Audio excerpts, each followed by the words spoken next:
de la non-existence des dinosaures. Les dinosaures, encore un dogme de la science qui amuse petits et grands. Pourquoi un dogme ? Car comme pour toutes les inventions de la science moderne, il est impossible de remettre officiellement en question l'existence de ces grandes créatures qui ont parcouru notre Terre il y a, paraît-il, 240 millions d'années. Comment ça, remettre en question le T-Rex, le sympathique brontosaure ? Pourtant, ils sont tous présents dans les livres d'école, juste après la photo d'une Terre bien sphérique. Une photo vraiment ? Mais c'est un autre sujet qui sera traité sous peu.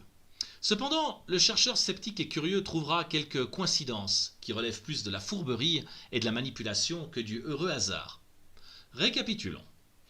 En 1842, Sir Richard Owen de la Royal Society, prestigieuse académie des sciences de Londres, définit de manière complètement extrapolée l'existence, il y a des centaines de millions d'années, de grands sauriens reptiles qu'il nomma dinosaurs, qui, traduit du grec, signifie « terrible reptile ».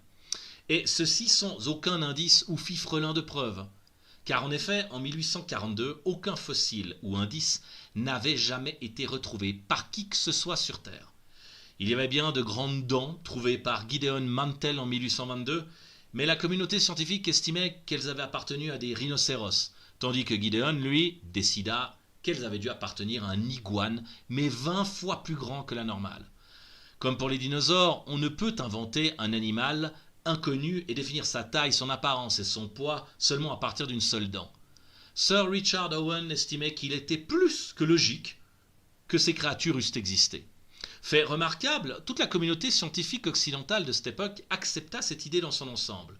La première preuve ne fut découverte que 12 ans plus tard, en 1854, par Ferdinand van de Veer Heyden. Quelques dents non attribuables à des animaux connus. Ce qui en soi représente un miracle. D'abord, on extrapole sans aucun indice ou preuve l'existence de ces créatures, puis une fois l'idée acceptée, on trouve par hasard une preuve, alors que jamais auparavant, aucune population, groupe indigène ou autre, n'avait jamais trouvé un os, une dent géante ou un fossile qui aurait pu prouver l'existence de ces grandes créatures. Les coïncidences ne font que commencer, car cette période est tout à fait remarquable quant aux découvertes majeures de la science. Jugez plutôt. En 1781, un dénommé Erasmus Darwin élabore la théorie de l'évolution. Oui, parce que malgré ce qu'affirme la science, cela ne reste qu'une hypothèse transformée en dogme. Elle n'est toujours pas prouvée. Les élites dirigeantes durent alors estimer que le peuple n'était pas encore prêt à accepter cette théorie qui détruisait le mysticisme du créationnisme chrétien largement accepté à cette époque. C'est le petit-fils d'Erasmus, Charles, Charles Darwin, qui, en 1859, plus de 87 ans après, publia la thèse de son grand-père, révisée et augmentée, soit quelques années après la découverte de preuves de l'existence des dinosaures. La société s'enflammait pour ces grandes créatures et la théorie de l'évolution s'imposa tout naturellement, en cela aidée par une manipulation médiatique. Autre fait troublant, et qui aida à accepter la théorie de l'évolution, c'est qu'en 1856, donc en plein boom dinosaurien, et 3 ans seulement avant la publication de la théorie de Darwin, que l'on trouva par hasard dans la grotte de Feldhofer, en Allemagne, des ossements et un fragment de crâne qui servirent de preuve pour attester de l'existence de l'homme préhistorique. Le plus beau, la grotte de Feldhofer est située dans la vallée de Néandertal, qui signifie littéralement « vallée de l'homme nouveau ». C'est beau quand même toutes ces coïncidences. Oui, car en moins de 20 ans, 3 découvertes majeures de l'histoire de l'homme et de la Terre virent le jour. Tout d'abord, l'extrapolation puis la découverte des dinosaures. Ensuite, la découverte et la supputation de l'homme préhistorique. Puis la théorie de l'évolution qui vient appuyer ces découvertes. Ce qui est tout à fait remarquable du point de vue du timing. La théorie qui vient expliquer les récentes découvertes, ou plutôt inventions, car en archéologie on utilise le terme d'inventeur pour parler de celui qui découvre.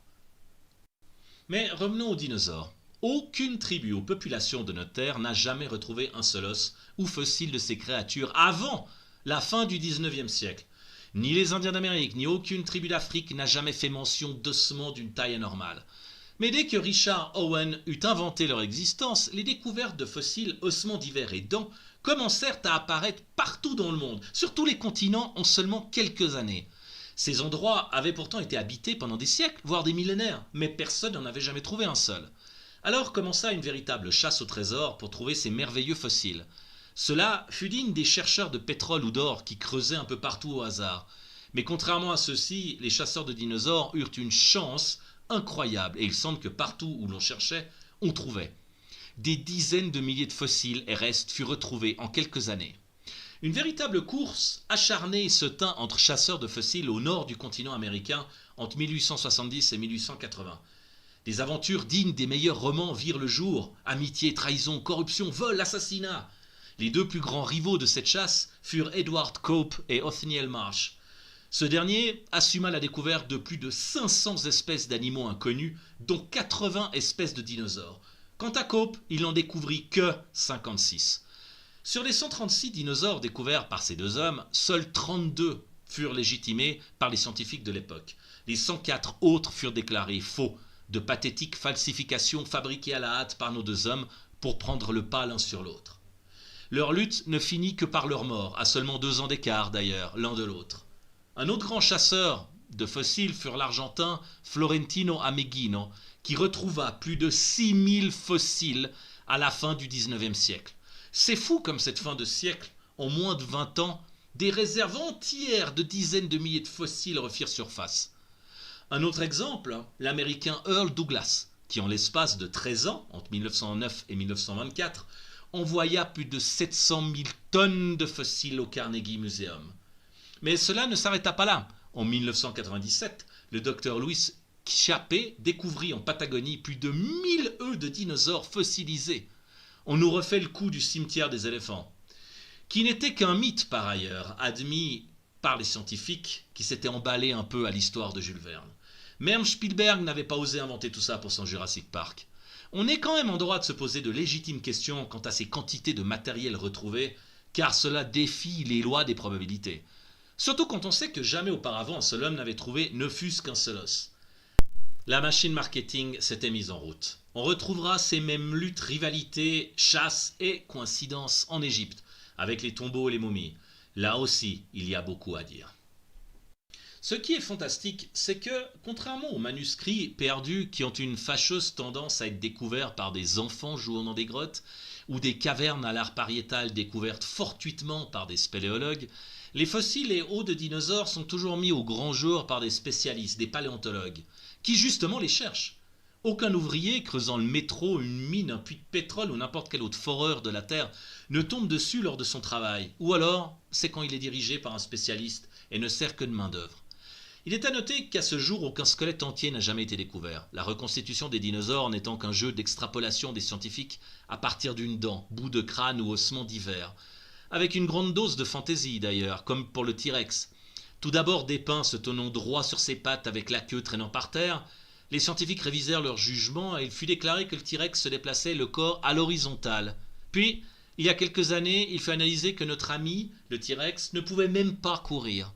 Bref, le problème est le suivant. Les supputations des paléontologues peu sérieux qui inventent des animaux en constituant et non en reconstituant des puzzles squelettes géants ne résistent pas aux tests technologiques faits sur ordinateur à l'aide de modèles physiques.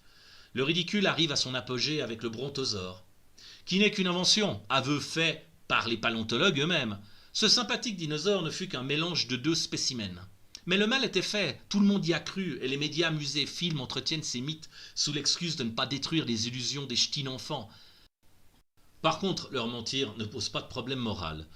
D'ailleurs, on entretient beaucoup de mensonges envers les enfants, on en reparlera plus tard. Le prestigieux National Geographic, lui aussi, se fait pincer en flagrant délit de faux. Il présenta au monde entier, dans un numéro spécial, la preuve ultime que tout le monde attendait, le chaînon manquant entre les dinosaures et les oiseaux. Mais il s'avéra que ce n'était qu'une fabrication, mélange de plusieurs animaux, fabriqués par 2 fermiers chinois. Le National Geographic dut se rétracter dans la plus grande honte. Cela donne quand même une bonne idée du sérieux de ces grands journalistes universitaires scientifiques aux dogmes inaccessibles. Le Saint Graal qui représente le chaînon manquant entre l'homme et le singe aussi a posé de sérieux problèmes de faux. Les adhérents à cette farfelue hypothèse qu'est l'évolution singe-homme ont tellement hâte de la prouver une bonne fois pour toutes que l'on n'est pas au bout de notre amusement. Il faut savoir que tout, et j'ai bien dit, tous les os composant les squelettes de dinosaures exposés dans les musées du monde entier sont des copies en résine. Officiellement, on cache les vrais dans les sous-sols des musées afin de préserver ces précieux trésors de la lumière, de l'air et des dégâts éventuels occasionnés par des touristes béats venus admirer ces créatures qui, si elles n'étaient pas de taille gigantesque, n'intéresseraient absolument Personne. Mais alors, qui les fabrique, me direz-vous? Eh bien, il existe un grand nombre d'artisans extrêmement habiles qui œuvrent dans le monde de manière tout à fait officielle, payés pour fabriquer des faux aussi vrais que les originaux, faisant d'eux des faussaires officiels et légitimes. Ces artisans en France, par exemple, travaillent à l'atelier de moulage du Louvre et sont passés maîtres dans l'art de la copie d'œuvres d'art et sont donc autorisés sur demande spéciale des musées à fabriquer des copies. Hors de France, la plus grande usine de copie d'os, d'œufs, de dents et autres morceaux de dinosaures est en Chine. Le cliché réducteur qui nomme les Chinois copieurs de tout ne leur rend pas justice. Il est vrai qu'ils copient énormément, mais simplement parce que le monde entier leur demande de fabriquer à peu près tout ce qui se vend dans nos magasins. Les Chinois, à force de fabriquer tout pour tout le monde, ont développé un savoir-faire hallucinant. Ils maîtrisent la fabrication de copies architecturales, comme le Sphinx par exemple, pour les besoins d'un film ou d'un documentaire, une reproduction de grandeur nature, ou des tableaux, qui se revendent ensuite comme des copies françaises aux touristes à Paris. Les Chinois possèdent actuellement des musées gigantesques abritant des milliers de dinosaures. Je pense que tout le monde fait des faux, c'est très plausible. La méthode mise au point est très simple. Des fossiles ou restes sont fabriqués, puis mis sous terre par des paléontologues peu scrupuleux, puis découverts à la grande joie de ces derniers. Comme au Japon par exemple, où ce fameux paléontologue Shinichi Fujimura, surnommé la main de Dieu, dû à l'importance de ses découvertes, pris sur le fait en train d'enfouir des fossiles. Il aura entretenu ce mensonge pendant plus de 20 ans. Si on a pu tricher sur des tombeaux, des fossiles, des momies, on peut accepter que l'on ait triché sur les dinosaures, qui sont en plus les plus difficiles à avaler. Le marché du faux dans l'art, l'histoire et l'archéologie existent depuis la fin du 19e siècle. Oui, encore cette époque, il s'est passé beaucoup de choses à la fin du 19e siècle. Et entre les dinosaures, l'homme préhistorique et les momies, tombeaux et artefacts égyptiens, ce marché est devenu plus que lucratif et très protégé. Tant qu'il y aura des gogo collectionneurs prêts à payer cher pour des restes d'une ancienne civilisation, les faussaires continueront leurs méfaits. Les dinosaures n'ont jamais existé, aucun fossile ne peut être donc découvert. Cette invention n'a servi au départ que pour commencer un mensonge sur le passé de l'homme, inventer ce qui n'existe pas, lui créer un passé, comme l'implantation de souvenirs chez les clones de Blade Runner, le film de Ridley Scott 1982. Le mensonge des dinosaures a posé les bases, l'homme préhistorique, quelques années après, l'a alimenté, puis la théorie de l'évolution l'a scellé. Remplacer le créationnisme par l'évolution a servi à réduire définitivement l'homme dans un rôle d'animal, à peine évolué. Tout est invention pour que l'homme ou qu'il regarde voit quelque chose. On a créé des animaux gigantesques pour faire rêver, qui ont laissé des restes dans la terre, un passé de singe pour rabaisser, un futur utopique basé sur le transhumanisme et un espace explorable. Comme pour les religions et mouvements spirituels, il y en a pour tous les goûts. En conclusion, les dinosaures, comme la conquête spatiale, ne sont que des inventions franc-maçonnes, entretenues par les médias et le cinéma, d'ailleurs aux mains des mêmes organisations, et qui fournissent un revenu gargantuesque aux divers pays et ou entreprises. La NASA a un budget de 51 milliards de dollars par année.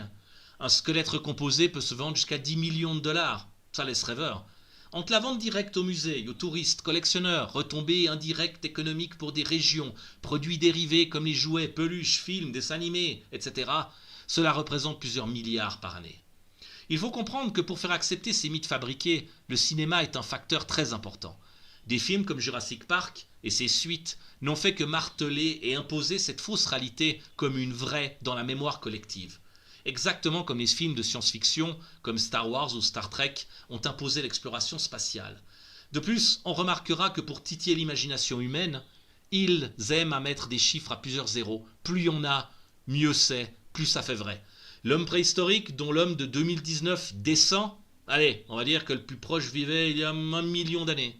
Les dinosaures, disparus, mais qui ont laissé des tétramillions d'ossements et d'œufs fossilisés, allez encore mieux, disons 220 millions d'années. Le soleil lointain, mais dont on voit les rayons à travers les nuages. Allez, encore un nombre à 6 zéros. 150 millions de kilomètres. Je reviendrai sur les différentes méthodes de datation qui ne sont pas aussi précises que ce que les gens croient. Mais alors de loin, pas précises du tout.